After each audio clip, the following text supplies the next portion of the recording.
but pull number 2 pencil. So these were my proposed ideas. There's the piece.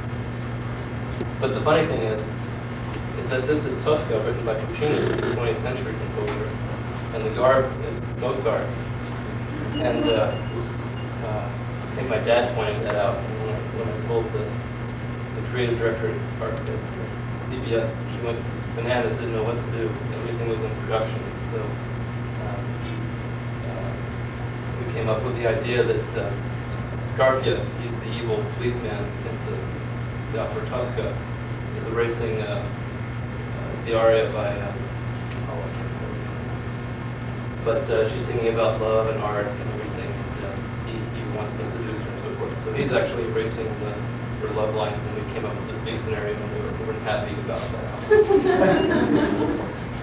Thanks. So it was funny.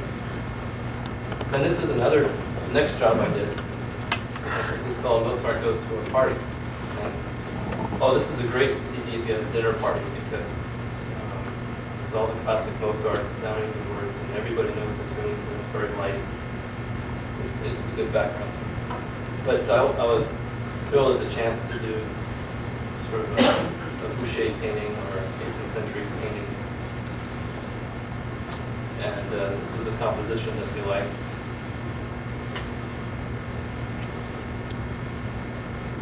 And I'll show you, these are some friends of mine. That'd be fun to show you the steps one has to take.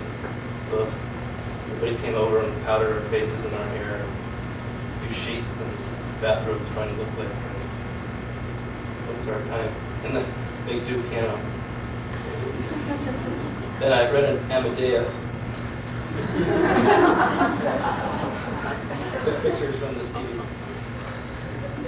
It's a great piece too. It's just amazing. Every time I get a Mozart CD, I run Amadeus and watch it again and again. And it's just so well done. It's a pleasure to see films. You know, a lot of times we'll see a film and you just know every scene that's coming, but there's something wonderful about that film. And this was the illustrator John Collier, who happened to be in town for a show. He was staying with me, and so he participated in the making of the cover. But this is to point out that I spent way too much time on preparing for the painting, and had about 2 days to do the painting. And this is what happens when you have that kind of time period: is you don't paint hands right. There's a complete mess of perspective. So that's the result. But it looks okay because it shrunk down so much on us. This was Puccini without words. So now we're getting into some more covers without words, and it gets rather tiresome to come up with more, how to solve these problems to make it elegant and have people's hands over each other's mouth. But this is, again, I chose Tosca as the artist. They're nice. This is Wagner without words. Here he is, my dad and my sister.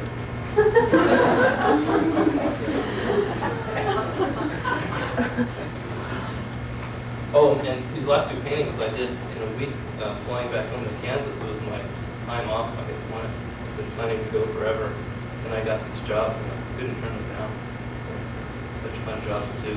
So you pack up the canvases in a garment bag and hang them in the plane and run home and paint.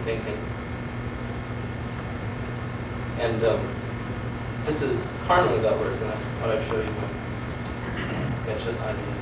I went through Sargent and Manet and all the suave painters that I thought do Carmen and have them Carmen looking paintings and paintings and poses.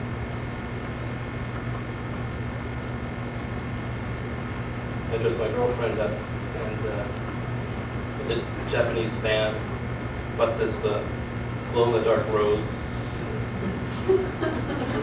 And what else?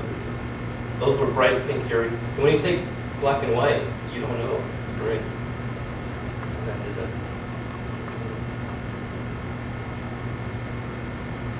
The rose doesn't glow. And this was the Amadeus Mozart. Again, I got to rent the video and watch it. And I liked using the father, the mask you probably seen the film, and there's some neat shots of him walking. And then we decided on doing his father in the mask, all these people in a party in the background.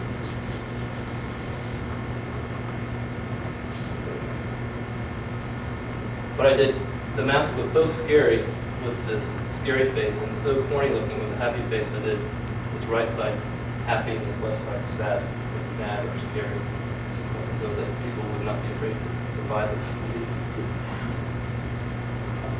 And this one is for the poster that was going to be lecture. This was a really fun job. I got to meet a musician. This is called Bach Beat.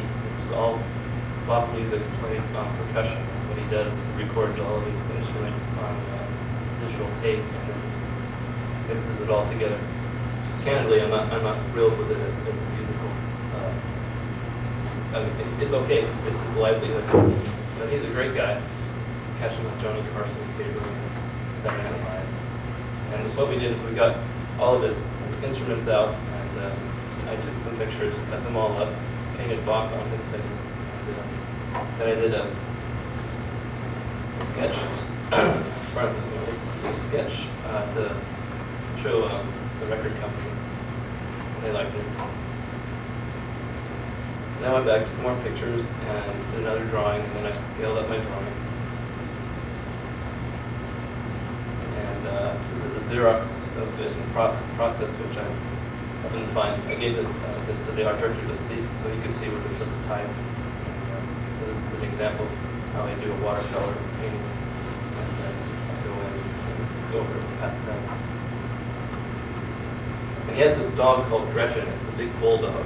And we wanted to get her into the painting somewhere. She ends up kind of popping up right there. That's an ear that nobody knows. But she even appears on a couple of tracks with her dog barking at times. And I have this ongoing series of cathedrals, which unfortunately I didn't have many to bring here left to show you, but they're really something I like to do on my own. I'm doing a huge triptych right now. I like the atmosphere and the structure, the architectural structure, and just sort of the timeless mood. I'm more so influenced by Whistler and artists that create mood. Not as, Monet and his cathedrals are absolutely gorgeous, but I think we're going for different kinds of things. So this is a steeple.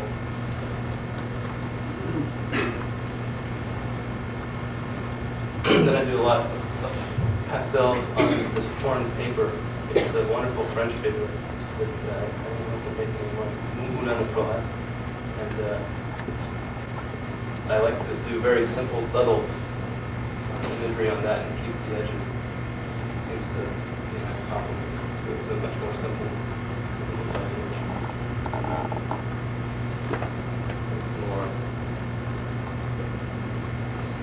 And these are getting some recognition. This was just in the Pastel Society in New York and a couple other shows. This is a view of New York. That's the Chrysler building underneath 43rd Street. And I'm working larger and larger. And to conclude, this is a children's book that I just finished over the summer. And it's entitled The Samurai's Daughter. It's published by Style Books for Young Readers, and it will be out in the fall of '92. And it's a retelling of a Japanese legend.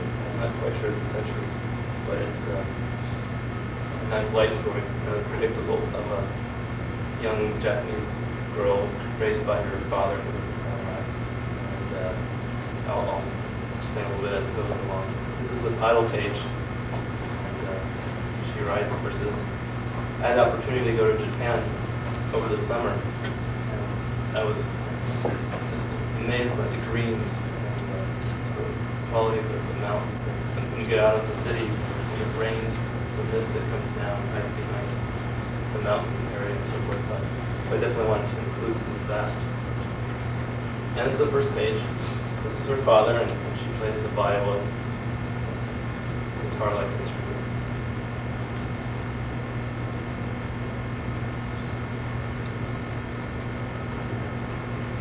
And she swims for lobby shells.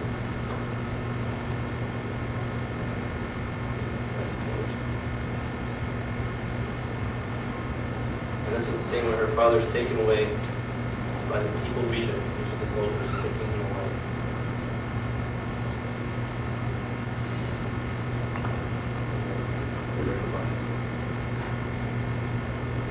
And these are all pastels.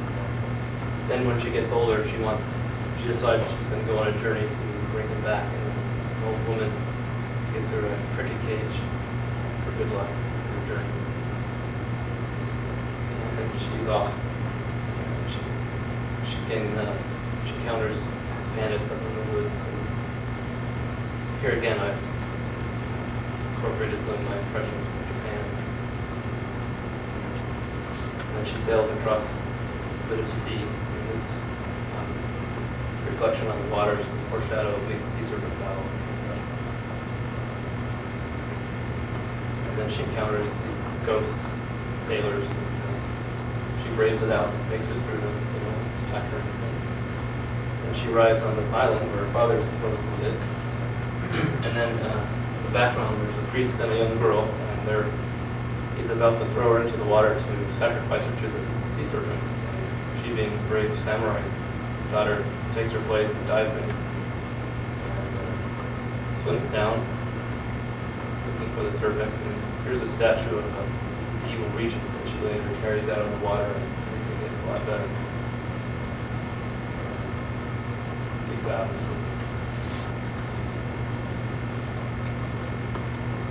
And here, unbelievably, she just carries the whole serpent out of the water. And the funny thing is, I had to argue for days with the publishers because at the beginning of the book, they didn't believe that she could be swimming in water with all that garment called gown on. But I told them the actual swimmers are topless or if not completely nude. You don't want a 12-year-old girl in this children's book completely nude, do you? No, put a big fish. But I said, how could she carry a serpent out of the water? Tell me that. So we concluded that she'll carry a serpent out of the water and wear a big dress. Oh, and then she sees her dad again. Reunion. And then they sail back to their island. Live a great life. So that's the slides.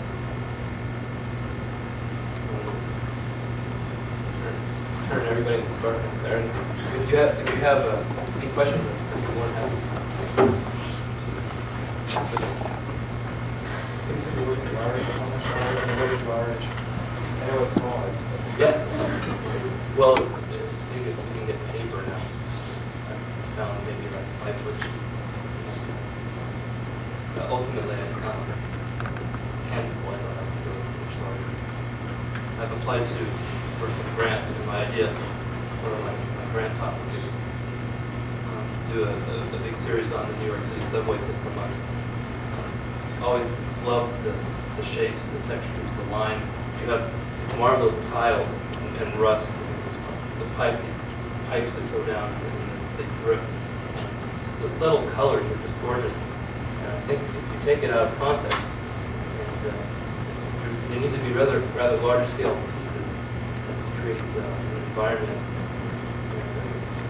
I think they could be very nice, and with textured canvas and glazes, that kind of technique. But we'll see. And also the idea is to take something that everybody can't stand, which is the New York City subway system, and take it out of that context and put it on the wall.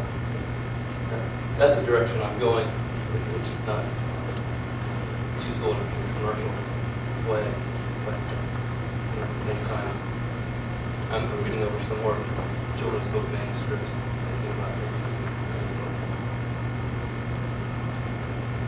Can you talk a little bit about, having more students listen to us here? CS is probably being removed, we're older, and Can you, from your perspective, can you tell what it is that students should be thinking about in terms of preparing themselves for, not specifically illustration, but just life as an artist, or what kinds of things should we be looking at, studying? You seem to know art history very well. How important is that? From what angle do you look at it? Do you memorize dates? So is that part of it, or is it looking at the work, understanding the technique of the work, and then the artist give us ideas they're working on?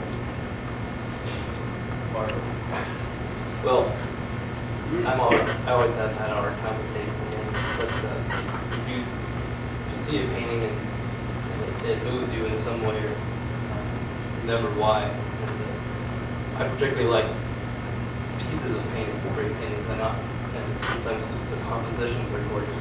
Take a painting and copy the composition, put a tracing paper, go through an entire Degas nude book and trace each one of his compositions and learn why they work, because they basically work because of the abstract shapes. And the same goes for any of the great, but my former teacher calls the big boys, the guys who were what we always look at in art history. And, my advice was talking to some students earlier is to really work hard, and this is the best time is in college to really. You have your peers, you have teachers, you have time where you can explore, you have like security systems, and once you graduate, there's sort of the cruel world of reality that sets in, like income tax, health insurance, all that kind of stuff that you have to deal with. And I really was lucky to have very good teachers to try to take full advantage of it. They didn't like that at times. Just work them to death. And really, it's a wonderful time. I'm always thinking about going back to graduate school for something like that, just to have the interplay with ideas and other people. It's not the same when you work out of your studio. Speakers before me were right pointing out that when you go to a gallery of painting, make sure you talk to somebody, meet somebody, get to know people. But also, in New York, particularly, it's a wonderful place because of the network possibilities. You never know who you will meet one day, how that person will affect a job or a painting or some part of your life in the future. I haven't been very successful with reps. All my reps have been disasters. In fact, right before I left, I wrote a letter of termination to my present rep, so I wouldn't be around for her phone call. But, I'm wondering, I guess I always think of artists as, they have all this talent, but as far as selling their talent and making the contacts business-wise, that's not generally the strong suit. And you sound like you have gone right to the top. And I mean, does your rep make those contacts for you, or are you? It sounds like you're going and doing a lot of that yourself. yeah, well, reps are, I think, country more and more obsolete. They're not really working out to be very good. Art directors don't like to use them, and they get in the way of everything. They tend to ask for more money than budgets allow for. And they don't necessarily, I don't think my rep particularly like my work, so that's one faux pas. You don't have a rep that doesn't like your work. And now the way things work is that you advertise in a book, you advertise nationally, and the rep does the same thing. So they wait around for a phone call, and you can wait around for a phone call too. It's the same system. For me, I just went door to door, and my advice to anybody going out to do that is to go door to door. And if they see you and they like your work, they'll give you a chance. A good art director will give you a chance. The hard part is to get a couple of hundred pieces, and that way people will say, oh, well, they've been used before. That means something good. Do you feel like you have a pretty good business background? No. Okay. I didn't know anything about taxes and accounting. But I guess to be everybody learns that eventually. along the way. I just realized I needed to take out the sales tax. I had to charge the sales taxes. I didn't know. Yeah, and I hate to do that, but I guess. So I've learned now that I only have to charge people when I do work, which is good. But it's the whole aspect of being. I would say any of the successful artists are business-oriented. Rubens was a master businessman. Any of those fellows. Velasquez, he was lazy. He didn't particularly paint all the time because he wanted to paint because he had to paint his portraits. And it kept him in business as being the court art collector, which meant he got to go to Rome and traveling and collect all the art from the king. So then he would do these paintings. Of course, he loved to paint, but he wasn't somebody, say, Cézanne, who would hibernate and paint all the time. Choose more to go to parties. Raphael, for example, I think he died because of it. He was such a social flirt. Yeah. All the popes loved him. He was a beautiful, handsome guy. He was smart, elegant, painted like a bandit. And then he would socialize all day, go home and paint. Just wrote. And then there's Michelangelo walking around, bumping in the walls, painting the 16th chapter. I mean, it's fascinating to see how everybody works. Even to big artists today, like Frank Stella, any of the well-known painters, if you meet them, they're just down to earth. They have kids' toys, but that's all over the house. And they're not wearing black. They're not out at the clubs. Their hair's still intact. There's no mohawks. It's disillusioning going to Soho in New York because you have these absolutely beautiful people straight out of Vogue, men and women with the styles, and they're sitting around doing nothing in these galleries. Goodness, what am I doing wrong? But these are actually wealthy sons and daughters that come down and hang out during the day, and actual people that are doing the art in some little studio someplace. Cheaper part of the 5 boroughs.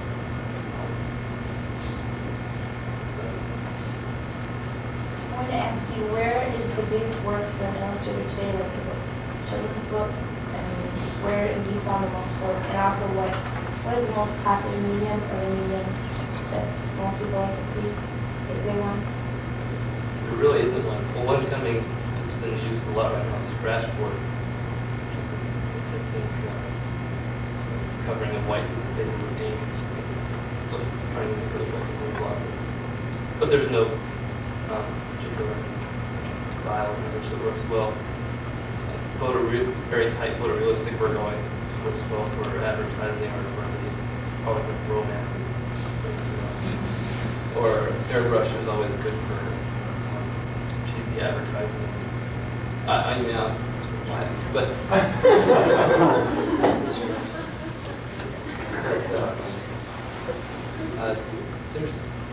there's no really one particular.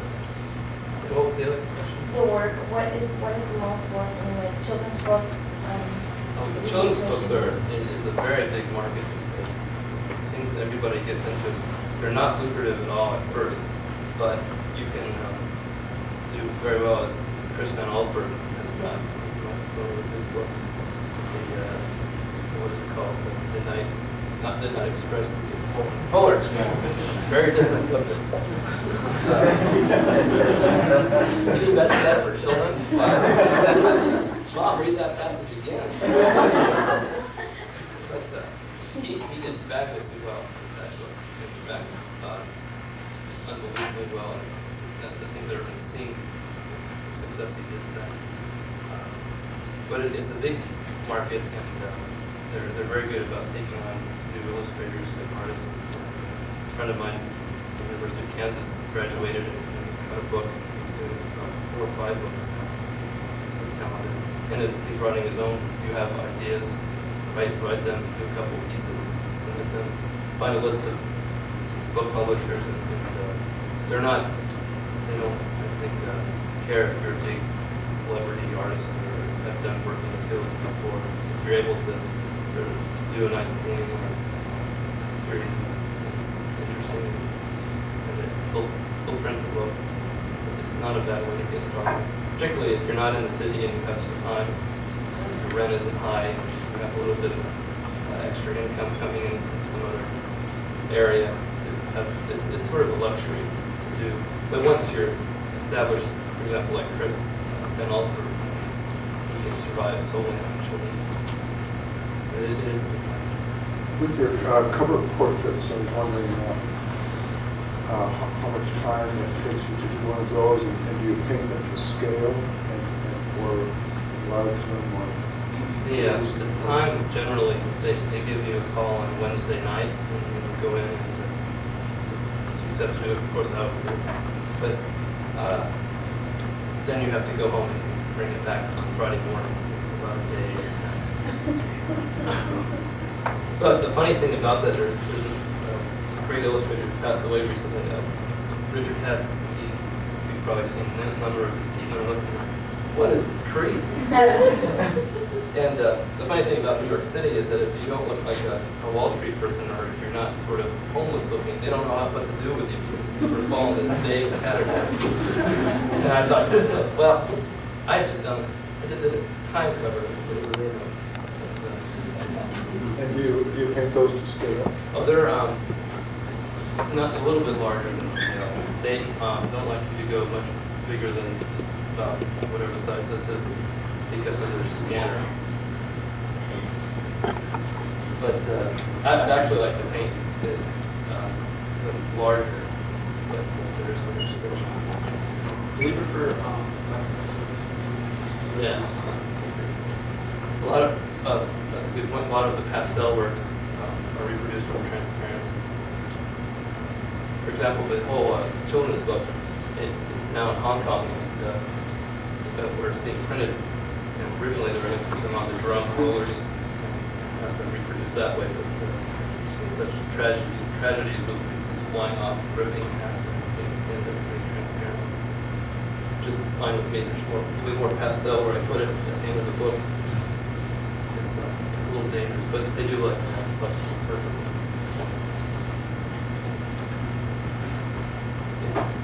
With the portraits that you did, you talked quite a bit about working from photographs. Do you ever get to work from life? Yeah, some of the earlier ones. I showed you from life, and now I'm doing some more. I do a lot of trades too, which is fun. I did a formerly for piano, and I met this concert pianist who's doing her portrait now for lessons. You can do some great bartering. There's the fellow who made the crates for this show, did a family portrait. Kids and dogs and everything. And, so that's fun, and I much prefer working from life. It's no different. There's no qualms about it.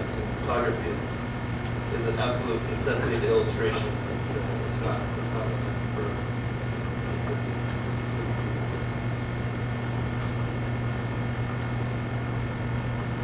I think that's it. Okay, thank you very much.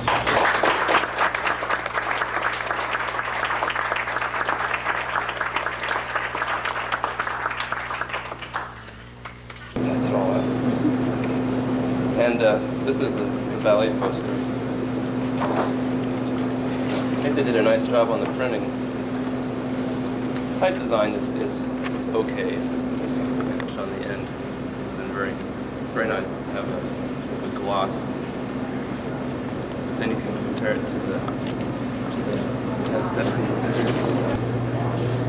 Yeah, I don't know. I've asked about that, and it's another dot in the pattern of the circle. So it's tougher to get. But this is tough. He's got a nice view here. Where is it? Yes, there's all kinds of phallic. But then for the long box, they cropped it on the side there. It looks better on the cassette than it does on the CD package. Somehow it's sort of own the right to the original, however. They own the transparency of the original as opposed to the actual painting. But if I couldn't sell this to any other company in terms of using it as an illustration. But I can use it as a self-promotional piece or sell it to individuals. Right. But they're the only ones that have such a sticky contract. Most people are very relaxed. In fact, you don't sign anything. You just go in and get a job and go home and paint and then get paid 30, 60 days later. there's nothing ever signed. But this is an older piece, and there's things that are nice and things that are not nice. The hair is kind of fun. Has anything changed with age? You know, any lighter? I mean, you don't want to have them in the bright sun.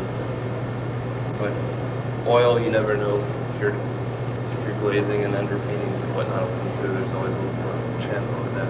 And watercolor will fade a bit more, but they're still very permanent. But right here, just the way the ground shows through and then the strokes are over, I think that's something I want to achieve more on the stone. It's a different way of working. This is on a very smooth, flat surface. And with watercolor first, then I just sort of colored everything back in with pastels. But I prefer the textural quality of the pastel than the watercolors for this particular piece. However, I can see somebody like Jim McMullen in the watercolors doing a nice job with a composition like this with very nice, intense stained colors.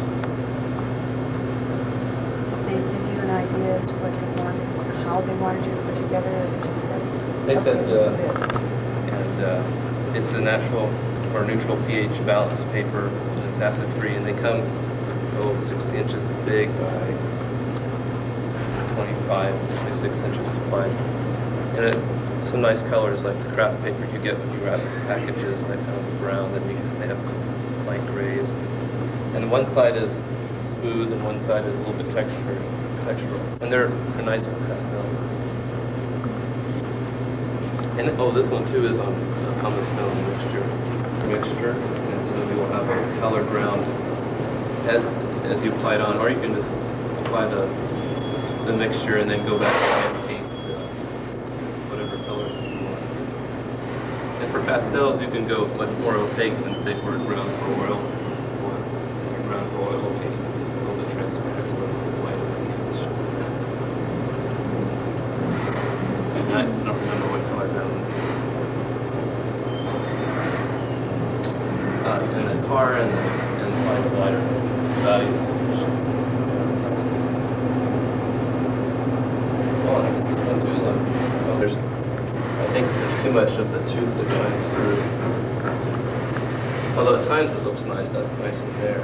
But I think it was difficult to work on the skin, and this is some very bad drawing, but I let it go. And then the nude, much softer feel.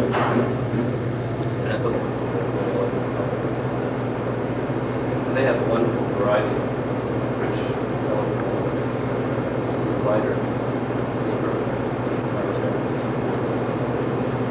and that's how it was permitted me to get, the nice hard lines. And So you watercolored, pastel, and then clear water wash over that? Yeah. Okay. I don't know how many times, you just sort of do it until you're tired of messing with it, or if it looks good. And then, at the last minute, you put some pastel strokes to give it that nice texture. And this is a good example of Sennelier pastels, which are this gorgeous, buttery pastel. And that's how you get these deep, thick areas.